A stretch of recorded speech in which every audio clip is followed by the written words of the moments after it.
baby. Thank you.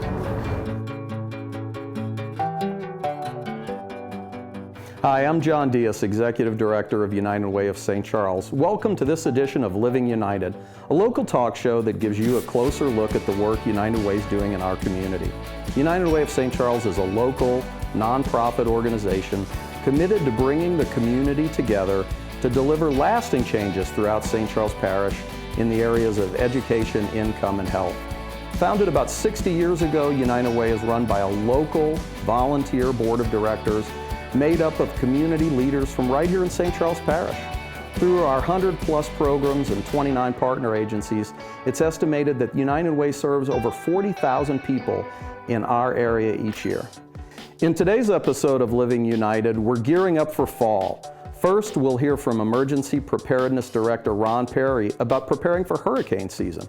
Also with us today is Tamara Platzmeyer, Event Coordinator for United Way, here to discuss the 14th annual United Way campaign kickoff, the Battle for the Paddle.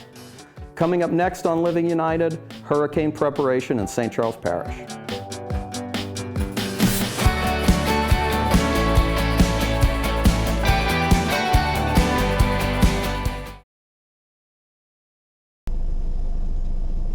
Listen, I've been worried about you because I know you have a lot going on. You got senior project, you got prom coming up, financial aid. Have we applied for colleges? What's going to happen in your future? All these things baby, that I what worry up? about. I miss you so much. I'm planning a movie tonight, all right? And I think you we need got to go steak to the dinner store reservations. on your Guess way who's home for paying? me. I'm paying. I'm paying for everything. I got the bill because I love you, baby. We need to go on a TOT date. Like, we haven't gone in forever. Come on, baby. Don't listen to me. I'm your boyfriend. Oh my God, Sophia. I am your boyfriend. Caleb and Listen to Emily, they me. broke out. Like, they're done for good. Don't forget about soccer practice. You know we have playoffs. It's a big deal. I get it. So, come on. It's a big deal. Come on, starting and everything. Come on. You push the team.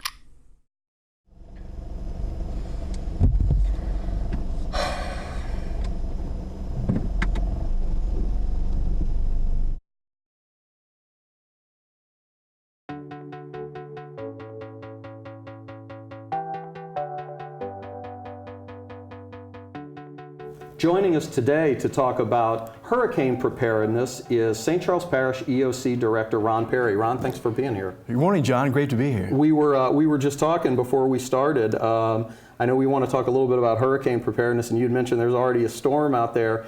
But before we talk about that, would you tell folks a little bit about just what is an EOC? What kind of an animal, what kind of an entity is it? Well, EOC stands for Emergency Operations Center. And virtually every county, parish, state unit of government has one.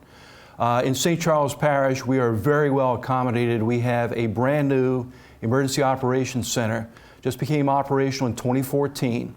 It is a 13,000 square foot standalone facility in which we maintain communications and the capability for parish government, the executives, the emergency support functions to gather and direct a response to emergencies should they occur. And we are subject to a broad spectrum of threats in St. Charles Parish. A lot of natural threats, technological threats.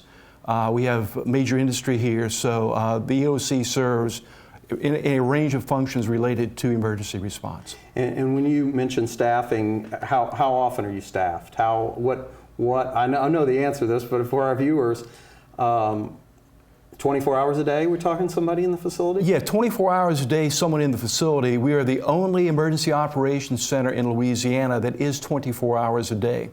So we have a qualified emergency coordinator in the communications room at all times. It's never not habited by a qualified individual.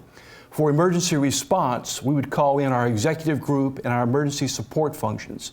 Things like public works, transportation, law enforcement, fire, health and medical, etc. And occasionally throughout the year, if we reach a certain classification, we'll bring in those staff members to assist us as well. So is it fair to assume then without a facility, without an EOC, those services just become disjointed and scattered in an emergency? That's exactly right. So this gives us the ability, you can think of us joining with the emergency support functions and with our key strategic partners, such as the Sheriff's Office, the school district, hospital and EMS and the support functions to direct response to emergencies to protect public health and safety. And that has to be in a real event. I mean, that, am I right, that can translate to the difference between life and death for citizens, It right? certainly can, and especially when you look at the range of industrial and transportation and other factors that affect our area.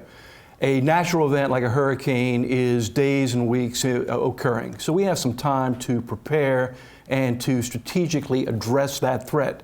But there are other threats, which could be from a plant or facility or transportation or on the river that would require immediate emergency response. So that's why we have a center that is staffed and manned 24 hours a day, 7 days a week for the protection of public health and safety. You mentioned, we've mentioned a couple times hurricanes, and that your center, your staff, your facility is prepared. What's a reasonable expectation? What is something that folks at home, that viewers, a family, an individual, what should their preparations be for a hurricane? Well, one of the things that parish government has done this year is to send out a brochure to every residence in the parish. This was sent out last month. It's a Be Prepared Hurricane Preparedness Season document, which is an excellent source of information for preparing for, responding to, and recovering from natural events such as hurricanes. It has a range of topics such as emergency supply kits, evacuation routes, how to protect your home, how to contact parish government, the assisted evacuation program for those who have no other way of evacuating. We have information about that in this booklet. Information on your pets, power lines, people who have special needs, such as medical needs, how they would be assisted, and how to recover. And you know, the storm often comes, passes, creates some damage, but the recovery process can be long and involved. I'd like to pass out kudos to the United Way for serving to coordinate volunteer resources for us as part of the post-storm recovery process. United Way is providing a tremendous service to parish government, and we are very grateful for that assistance. Well, we're certainly glad for that partnership too. Back to the preparedness, let's say that item, which is a great service of parish government, let's say that got lost in with the junk mail and the this and that and didn't get in people's hands. Is there a way they can still get a copy of that? I have a couple ways they can get a copy of it. First and most easy for someone who has internet access would be to go to the parish government website, and then once at the website, look at departments, emergency preparedness, pull up my department, and my picture will appear for good or ill. And then on the left-hand side, there's a little link to hurricane preparedness. You press on that link, and that will get you to an electronic copy of this document for everyone. If for some reason this didn't reach your house, what a member of the public can do today to get a copy is to call this number, 985-783-5182. I'm going to repeat that again. You can call 985-783-5182 to receive a copy of this document, an excellent source of information. This has been nationally recognized as one of the very best sources from local government in the nation for people to be able to find information about responding to, preparing for, and recovering from a hurricane.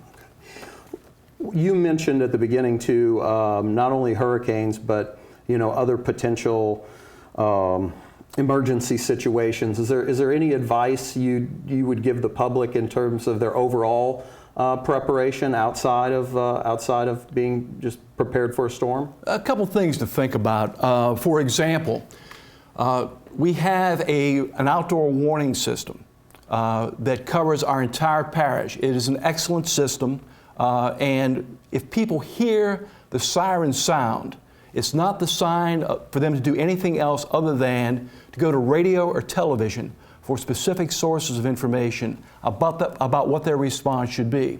In some cases, we may be asking people to evacuate. In other circumstances, maybe to shelter in place. But you wouldn't know the exact information affecting you in your area unless you went to radio or television for specific information. We also have a system called our Blackboard CTY Connect system. by which members of the public can get information directly from the EOC. That information would come in a variety of ways. For example, we would send a text message, a cell phone message, a landline message, and an email message. People who have signed up with us to get specific information about emergency response should an emergency occur. And then, of course, we have the government access channels, Channel 6 and UVerse 99, to which people can go, and we would post information about what their response should be. In addition, we can override all of cable television for in a very extreme event to tell people what their instructions should be. And in addition to that, we have a reverse 911 system whereby we can call landline phones to a single house, a neighborhood, a town, a bank of the river, or the entire parish, depending on the nature of the emergency. So when those sirens go off, what you're saying is one should not just actually go stand outside and look around like I do. The best That's thing probably to do, not the recommended approach. John, the very best thing you could do is go indoors and find radio or television to get instructions about your exact response to that particular event. Great.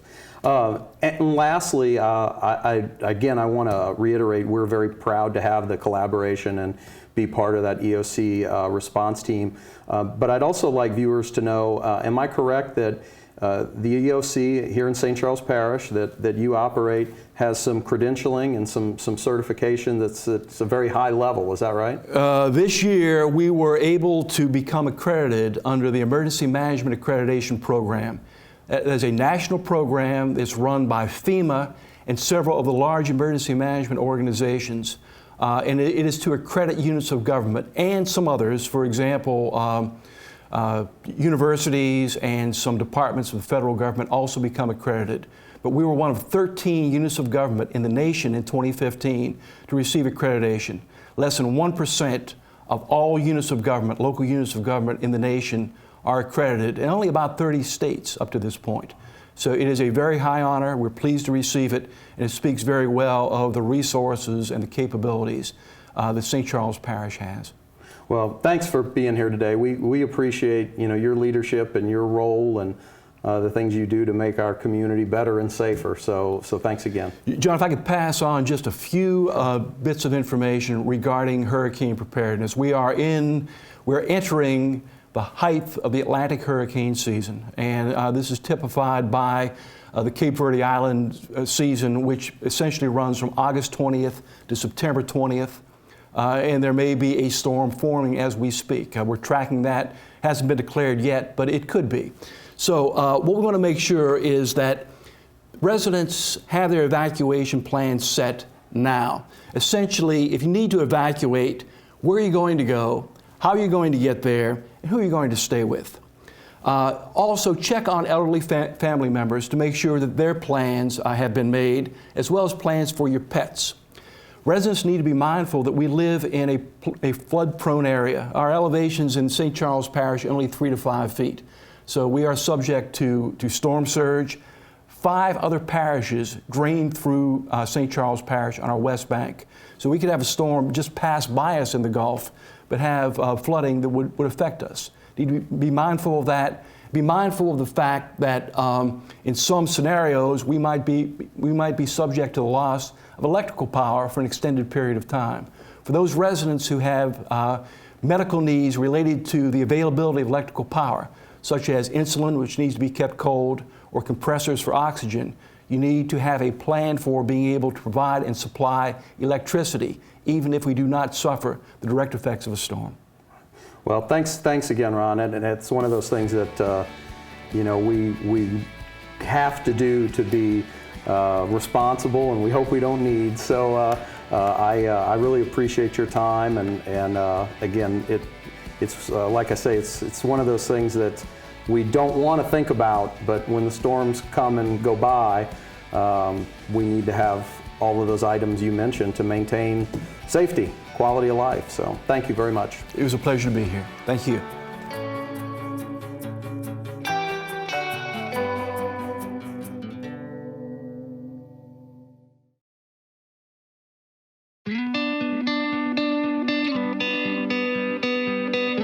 What the horse actually does with them is provide or develop upper body strength and head control. There you go. See you in a bit. My daughter was diagnosed at a month old. She has what's called Prader-Willi syndrome, and it has a lot of different things that come along with the syndrome. One of the main things is she's very low muscle tone. No, I definitely think that this helps a lot.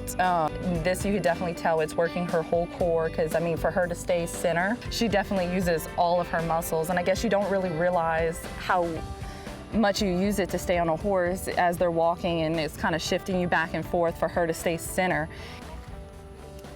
High five. There you go. Nice try. You almost got it. There you go.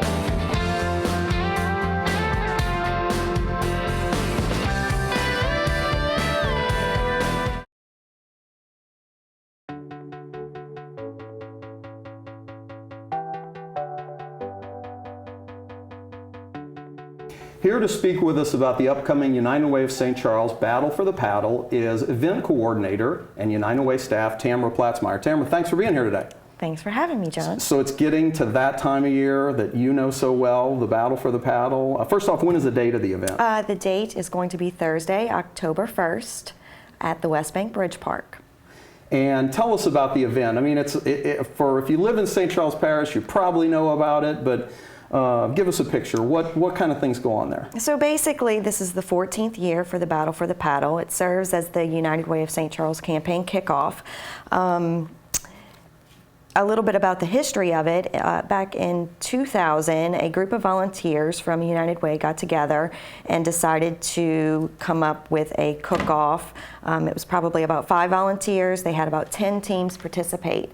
Over the course of the past 14 years, the event has now grown to about 120 teams participating and over 7,000 people attending.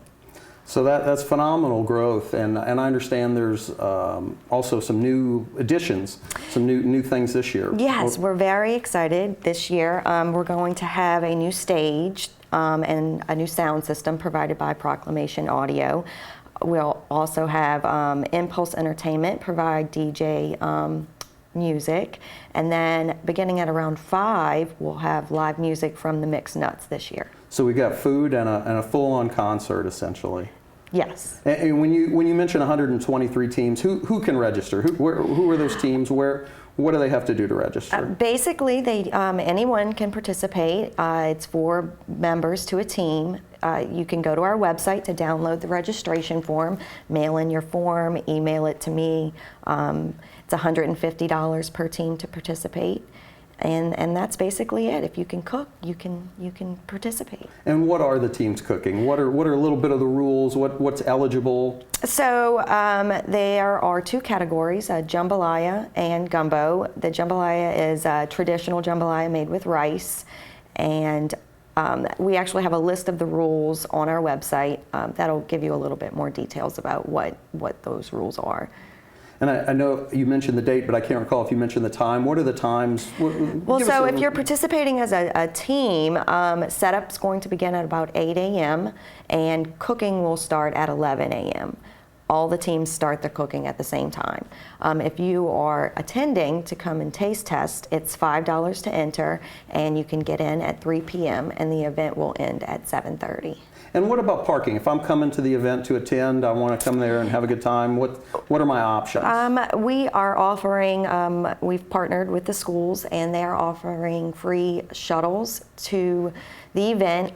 You can park down Judge Edward Dufresne's Lane at R.K. Smith or the Satellite Center or the school board, and they will take you to the front gate to enter. That's great. The teams, I forgot to ask, you mentioned judging. What kinds of prizes, or how deep, how are prizes handled a little bit? Okay, so the 2 categories, the jambalaya and the gumbo, we have first, second, and third place winners. Each team that places will receive a paddle. First place winners will receive a paddle to hold on to for 1 year, and then they'll receive a smaller size paddle that they can keep for themselves. And that's for the judging part of it. You also have People's Choice Awards that we give first, second, and third place, where the public actually gets to vote for their favorite gumbo or jambalaya. Great, so you can come eat, and you also get to participate in the process then, in a sense, by voting. Yes. Great. Did you talk to Ron Perry about guaranteeing good weather that day? Yes, he swore to that? Yeah, he did. I'm pretty sure he told me that before he left. Tamara, can you tell folks about fees, registration fees for the teams, what it costs for the public to get in, that sort of thing? Definitely. So if you are a team member, it's going to be $150 to enter to compete in the actual cook-off. The registration deadline for that is going to be September 24th for the teams. If you are coming to Taste Test, it's $5 to enter.